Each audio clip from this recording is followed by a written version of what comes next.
Imagine a land fractured by ambition, where armies clash and cities burn overnight. This was China over 1700 years ago, after the fall of the Han Dynasty. A time of chaos, uncertainty, and relentless struggle for power. It is a period history remembers as the Three Kingdoms era. The Han Dynasty had collapsed, leaving corruption, weak rulers, and peasant uprisings across the empire. Amid this turmoil, three great kingdoms emerged: Wei in the north, Shu in the west, and Wu in the south. Each kingdom had leaders whose names would echo through history. Cao Cao, the ambitious and ruthless strategist, controlled the northern plains with cunning and force. Liu Bei, idealistic and charismatic, built alliances to survive and expand. Sun Quan, pragmatic and cautious, ruled the southern territories with careful strategy. And behind Liu Bei, a man known as the Sleeping Dragon, Zhuge Liang, whose wisdom and foresight would shape the destiny of kingdoms. In this chaotic world, strategy was more than battles. It was the art of psychology, perception, and careful weighing of risk. Every decision, every move could mean life or death for leaders and their people alike. Zhuge Liang, more than any other, understood this truth and turned it into his weapon. To understand him, we must first explore the plan that would guide Liu Bei through impossible odds, the Longzhong Plan. Before battles were fought, before cities were stormed or defended, a strategy was born that would shape the future of China. This strategy was the Longzhong Plan, proposed by Zhuge Liang to Liu Bei. Zhuge Liang advised Liu Bei to secure Yi Province as a base, a region rich in resources and strategically defensible. He then suggested forming an alliance with Sun Quan in the south, a partnership necessary to counter Cao Cao's northern power.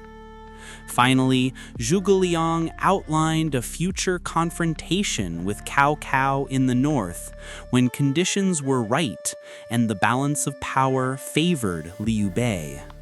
The plan was audacious, daring, and deeply strategic, considering Liu Bei's limited resources compared to the mighty Cao Cao.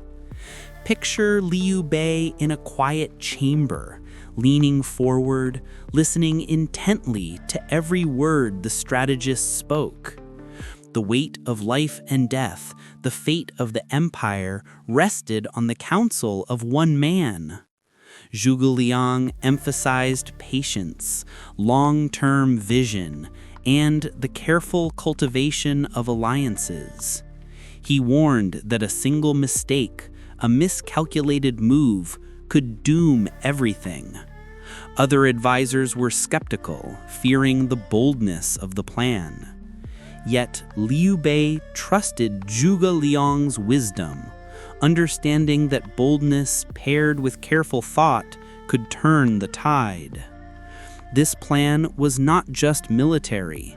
It was political, social, and psychological. It required understanding people, predicting rivals, and mastering the flow of events far beyond the battlefield.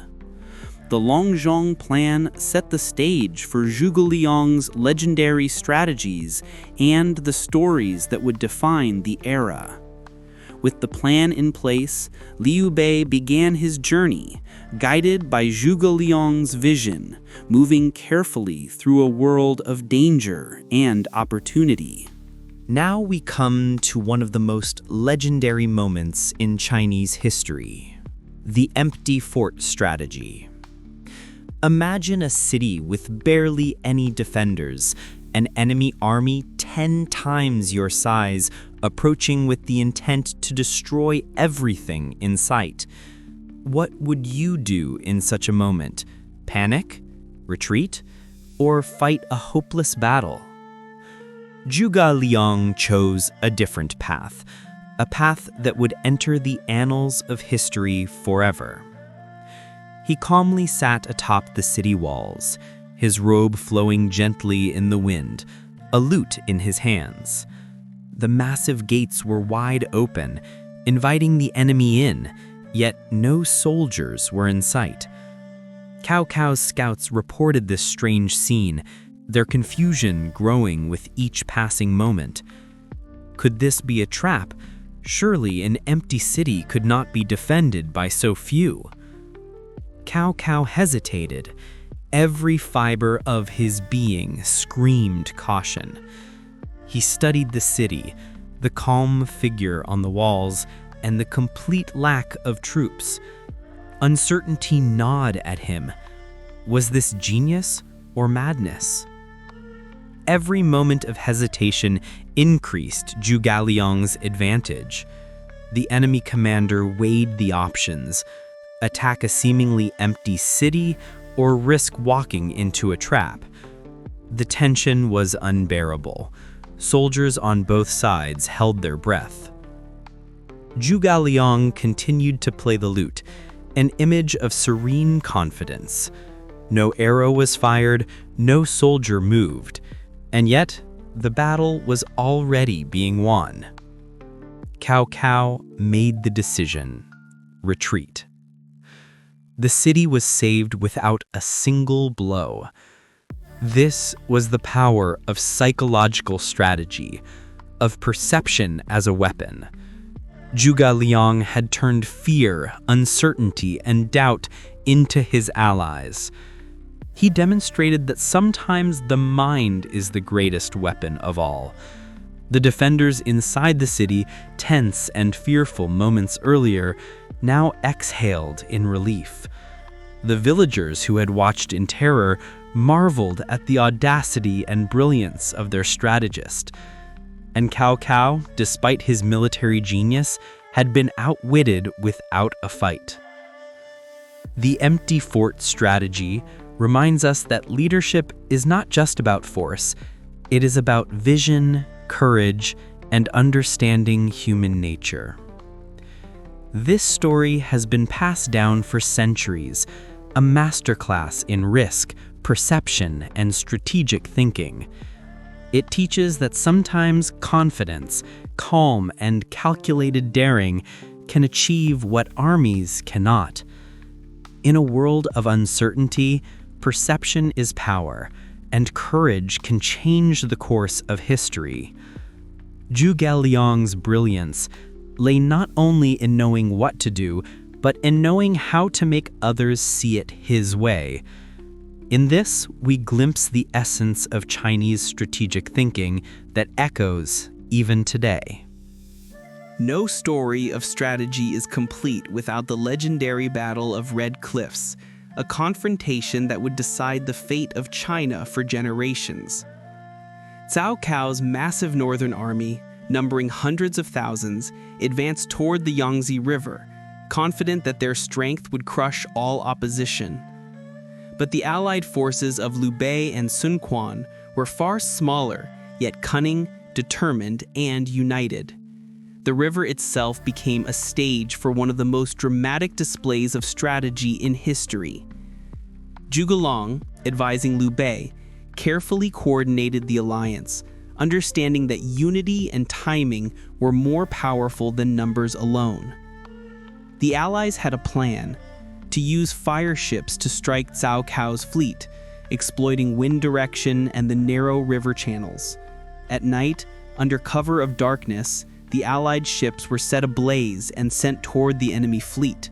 Flames leapt high into the sky, casting dancing shadows on terrified soldiers. Smoke filled the river, confusing and terrifying Cao Cao's men. Chaos erupted, ships collided, fire spread, and the well-disciplined northern army found itself trapped in panic. Cao Cao struggled to regain control, but the combination of strategy, environment, and timing was unstoppable. Victory was achieved not through sheer strength, but through clever planning, coordination, and psychological insight. This battle demonstrated that alliances, risk management, and timing can outweigh even overwhelming power. Zhuge guidance, Sun Quan's pragmatism, and Liu Bei's leadership combined to secure a historic triumph.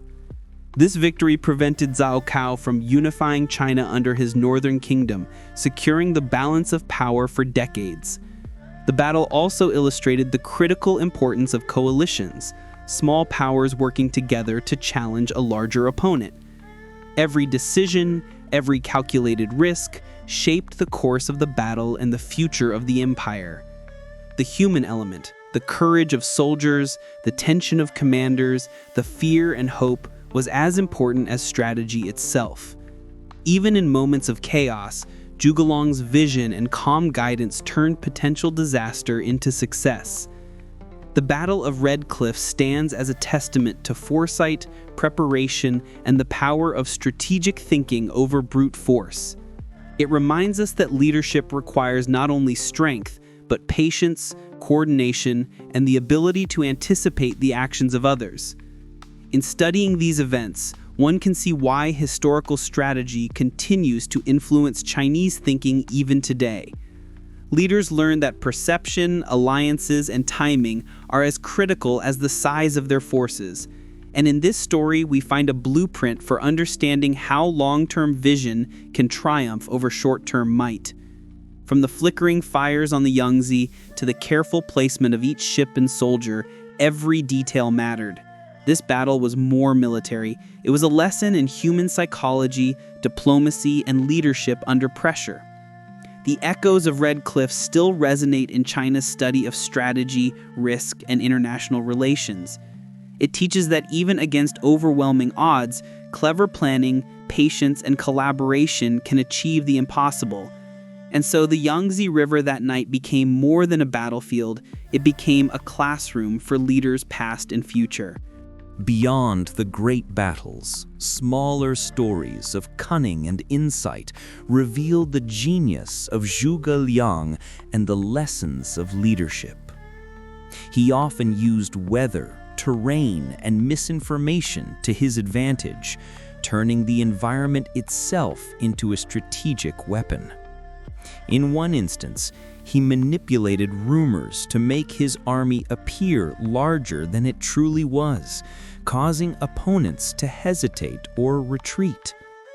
Cao Cao, brilliant though he was, sometimes fell victim to overconfidence, showing that even the strongest leaders can miscalculate. These stories remind us that intelligence, foresight, and understanding human behavior can outweigh sheer numbers. Alliance dynamics were equally critical. Small forces, carefully coordinated, could survive and even triumph against much larger opponents. Every victory, every clever maneuver was a lesson in psychology, diplomacy, and strategic patience. Zhuge Liang's brilliance lay not just in planning, but in knowing how to make others perceive his intentions. Even centuries later, these stories are studied by those who seek to understand negotiation, leadership, and engagement. And so, the three kingdoms are more than history. They are a mirror of human strategy, risk, and decision-making. Why tell these ancient stories today? Because history is more than the past. It is a guide, a mirror, and a source of wisdom for those who study strategy and leadership. The empty fort strategy teaches the power of perception and signaling strength without direct confrontation. The Longzhong Plan illustrates the value of long-term vision, patience, and careful alliance building. The Battle of Red Cliffs shows the importance of collaboration, timing, and calculated risk in achieving success. Chinese leaders study these stories not for nostalgia, but to understand strategy, psychology, and the dynamics of human behavior. From ancient battlefields to modern diplomacy, the lessons remain. Sometimes the greatest victories are won without a single blow. History whispers to those who listen, and the strategies of the past continue to shape the decisions of today. Perception, patience, coalition building, and foresight, these are timeless tools of leadership. And as we reflect on these stories, we see that the choices made centuries ago still illuminate the path of modern governance, diplomacy, and strategy. So let the tales of the three kingdoms inspire you, teach you, and remind you that in every challenge there is a lesson, and in every strategy there is wisdom waiting to be discovered. History is alive, and its lessons are eternal. If you're intrigued by the story of the Three Kingdoms, the strategies, rivalries, and the timeless lessons it holds about power and leadership, you can dive deeper into it by reading Romance of the Three Kingdoms, the best-selling Penguin Classics edition. You'll find the link with all the details in the description below.